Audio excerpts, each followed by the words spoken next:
The truth occurs. The truth occurs. So how do you keep from putting yourself under their jurisdiction? What do you do? They just need to prove the claim that they're issuing right there. So like they stop you for traffic stop and then they ask you for your identification, which will put you under their jurisdiction. So what do you do to prevent that and keep yourself out so that then you can tell them that they're acting on their own bond, and because you're outside their jurisdiction. So how can you actually do that without ending up with all the tickets and maybe your butt in jail anyway? Well, that's the thing again. If you get the tickets, they're just notices. They're things addressed to your person. It's not about rejecting them. It's about accepting them with conditions. Okay, so you don't have to worry about getting a ticket. There's a way to deal with it after. Because to me, none of it would make sense if you do all this stuff and then you just end up with a bunch of tickets anyway. You have cream all over your purse. Jacob, when are you going to learn to eat properly, not make such a mess every once?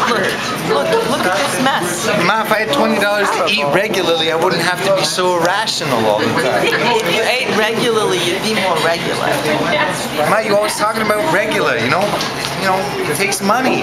It's a high cost of living. I've told you a million times. $5 is not that expensive. I'm trying to understand here how to remain outside the jurisdiction of something. I don't understand. Ma, I'm glad you came to meet my friends, Ma. Hi. Look, this is Xenia. Doesn't she look cute? Hi, everybody. Making a big splash. Literally. What's the point of pulling a freeman? You end up with a bunch of parking tickets and then you have to pay money. I mean, what would be the point? No? I agree. That's a good question. Because everybody who does it, they all end up with a bunch of parking tickets. They're like, hey, cool. What do you do with the ticket? If they knew how, they can reclaim that money back and theoretically double all their income. Everybody says in theory, but does anybody know who's actually done it? Is there anybody who's actually Cameron, how did it work out for you? What? Brendan Adams. Tickets? What about tickets? What do you do when you get a ticket? You pay it? It's just, isn't everything really just offer and acceptance? Okay, here goes these are the freeman riddles. The riddle of the freeman. Yeah, it all comes back to that. Okay, I'm asking a question. A case in point. Because a case in point, did it work for you? Did you pay your ticket? You're not in jail, so you must have done something right. I haven't received any tickets, have I? Oh, I don't know.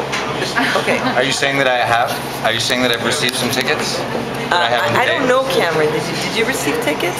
Okay, so you never did receive tickets, so it doesn't apply to you. I received a summons. A summons? A summons? Oh my God, a summons is even worse. A summons is just an invitation. It's like, hey, do you want to come to my party? And if you get back to them in 3 days and say, you know what, I'm not in a party mood, how about we do it next year sometime? You know? It's like, hey, you want to come to court so we can take your money? Maybe next year. You just have to make sure that you RSVP. It's very important. RSVP. Don't forget. Okay, but see that you have to know exactly how to do it, or it won't work. No. Someone's reaching out to you. Someone wants to get a hold of you. Do you want to ignore that person, or do you want to get back to them and say, hey, what can I do for you? You're reaching out to me. I like to help you. I like to provide a remedy. I come with a solution. You know, like I would like to pay if I am liable. No. If you can prove to me I have any interest in it. If you can prove to me that I have any interest. Okay, so how did you handle it? I went and I showed up and they took me off the docket. They didn't want me to go into court and talk about all the stuff that they were summoning me to court about. But just the fact that you were talking about it in the court was enough to freak them out. In the car, I made a video about it. It got a lot of views. I don't know if the cops saw that or what, but it was a month later I was supposed to show up.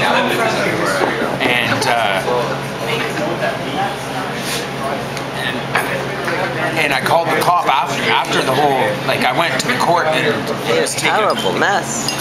I went to the court and they actually, my name was just off the list, so I called the cop and asked afterwards. And they said it was some technical stuff about not having a number, but there was a number that he had, and he even told me he had it and everything else. So Man, I just spilled my coffee technical. everywhere. You little people would never understand it. It's required the help of a professional. It's been distracting. Well, it's great. So you got your thing thrown out, pretty much. Some are home, some are they threw it not. out. I would have liked to go in and talk about it, but Okay, and once again, it all remains a riddle to me. Still a riddle. I don't know. Until I have my own brush with the law, I guess I won't even get a chance to try to practice. Not that I want that to happen. Truth the girls. Truth the girls.